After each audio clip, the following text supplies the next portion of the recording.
We always start off with the 4 rules against Fundamentals of shooting a revolver are identical to the fundamentals of shooting a semi-automatic. This is a fun drill that I like to do. And it's a great rifle for home defense, for personal protection. Have a great time. So everybody, let's go and do some shooting, shall we?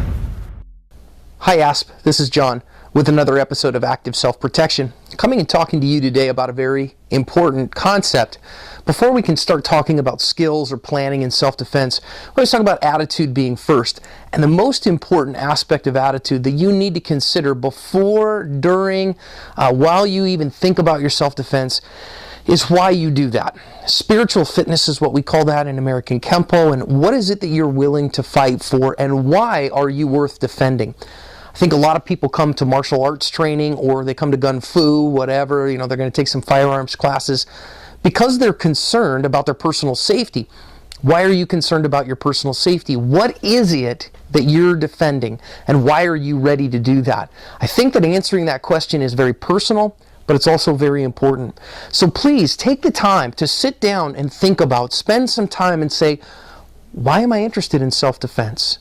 When would I draw a firearm? When would I be willing to get into a physical altercation or a deadly force encounter? What is it that I am willing to do?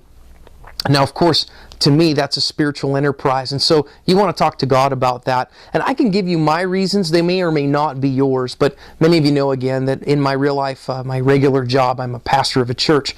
And so people ask a lot, why as a Christian, John, can you defend yourself? Why do you teach people to use firearms and to use martial arts to defend themselves and their loved ones?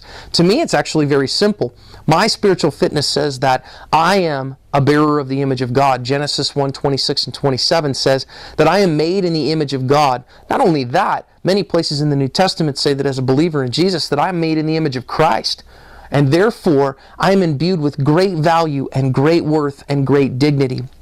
So people ask me, say, John, how can you then use that to take someone else's life? They're made in the image of God, and what if they never get to hear the gospel of Christ? Well, my answer to that is that my first and primary responsibility is to be the head of my household, to love my wife, to raise my children, to pastor my church and use my gifts to spread the gospel message. And somebody else doesn't have the right to take that from me, that I am a bearer of God's image and they are not. I am doing the work of the kingdom in this world and they are not, obviously because they're willing to come and take my life from me.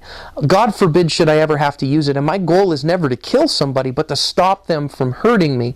However, I know that my primary responsibility is to be able to continue to do my work and to live for the kingdom. And if somebody threatens that, I will not allow it. So you work on your spiritual fitness, I'll work on my spiritual fitness, and sit down and say, why am I defending myself? That's a task that can help you build your attitude, which can then make your skills and your plan useful. That's all for now. Have a great day. So everybody, let's go and do some shooting, shall we?